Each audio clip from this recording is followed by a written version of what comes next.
आज हम मुहावरे करेंगे, उनके अर्थ तथा उनके वाक्य भी पढ़ेंगे। आज हम 79 नंबर से करेंगे और 78 तक पहले हो चुका है। कागजी घोड़े दौड़ना मतलब केवल लिखा पढ़ी करना। अधिकारी रचनात्मक कार्य की अपेक्षा कागजी घोड़े अधिक दौड़ाते हैं। ये थोड़ा कठिन सेंटेंस दे दिया है, जैसे इसका मीनिंग होगा अधिकतर जो रचनात्मक होता है प्रैक्टिकल कार्य की अपेक्षा लिखा पढ़ी काम ही ज़्यादा होता है।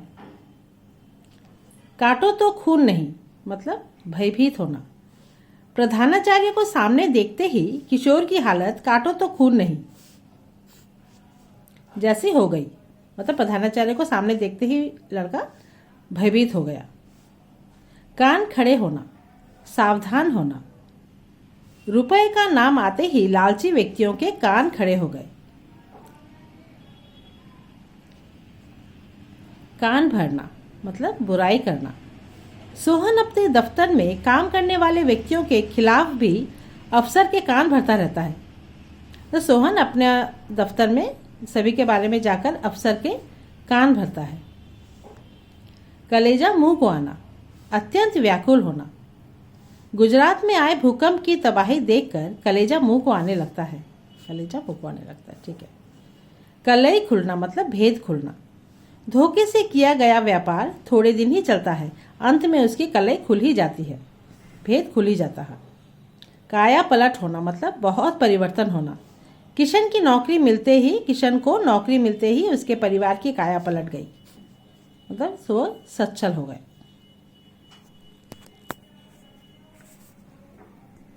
खाला जी का घर मतलब आसान काम।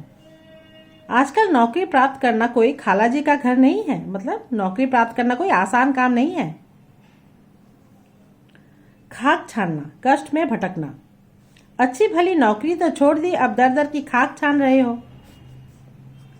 खेत रहना मतलब मारे जाना। कारगिल के युद्ध में काफी सैनिक खेत रहे। खून खौलना, अत्यधिक क्रोधित होना। रमेश का उल्टा जवाब सुनकर उसके पिता का खून खौल उठा। खून का घूंट पीना, अपमान सहना। घूंट पीना मतलब अपमान सहना। अपने ही मित्र की सबके सामने अपनी ही बुराई करते सुनकर रमा खून का घूंट पीकर रह गई। गड़े मुर्दे उखाड़ना, पुरानी बातें दोहराना। अब तो पिछली बातें भूलनी ही पड़ेगी, क्योंकि गड़े मुर्दे उखाड़कर कोई फायदा नहीं। कॉमा नहीं होगा यहाँ पर। गड़े मुर्दे उखाड़कर कोई फायदा नहीं। गागर में सागर मतलब थोड़े शब्दों में अधिक। बिहारी के दोहों में गागर में सागर भरा हुआ है। गले का हार मतलब अति प्रिय। कृष्ण गोपियों के गले का हार थे, अति प्रिय थे। कृष्ण गोपियों के अति प्रिय थे। गुड़ गोबर कर देना मतलब कार्य बिगाड़ना। राधा के जरा से सच ने शीना की सारी मेहनत गुड़ गोबर कर दी। घोड़े बेचकर सोना, निश्चिंत होकर सोना। आप घोड़े बेचकर सोए हुए हो, चोर आपका सारा घर लूट कर ले गए। मतलब आप निश्चिंत होकर सोए हुए हो और चोर आपका घर चोरी करके चले गए। घोड़े बेचकर सोना। घड़ों पानी बढ़ जाना मतलब अत्यंत लज्जित होना। शैलेश का भेद खुलते ही उस पर घड़ों पानी पड़ गया, वह लज्जित हो गया। घर का दीपक, इकलौता पुत्र। मोहन अपने बाप की अकेली संतान होने के कारण अपने घर का दीपक है। इतना बड़ा वाक्य की जरूरत नहीं है, आप ऐसे लिख सकते हो, मोहन अपने घर का दीपक है, बस। मोहन अपने घर का दीपक है मतलब मोहन इकलौता पुत्र है, छोटा हो जाएगा। हम ये वाला वाक्य काट देते हैं।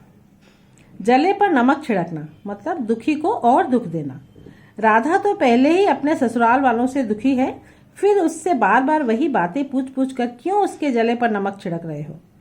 मतलब वह दुखी है और दुखी को दुख क्यों कर रहे हो, जले पर नमक क्यों छिड़क रहे हो, दुखी को और दुख क्यों दे रहे हो। घी के दिए जलाना मतलब खुशी मनाना। श्री रामचंद्र के 14 वर्ष के वनवास काट कर अयोध्या वापस आने पर लोगों ने घी के दिए जलाए। ये तो एकदम ठीक वाक्य। घास काटना मतलब व्यर्थ समय खोना। सारी उम्र मैंने घास नहीं काटी है, मेरा अपना भी जीवन का कुछ अनुभव है। मतलब मैंने व्यर्थ में अपना जीवन नहीं बिताया है, मेरा भी कुछ जीवन का अनुभव है। मैंने सारी उम्र मैंने घास नहीं काटी है, कॉमा दे दो एक। मेरा अपना भी जीवन का कुछ अनुभव है। आज हम लोग यहीं तक रखते हैं, बाकी और भी है मुहावरे, हम लोग नेक्स्ट क्लास में करेंगे।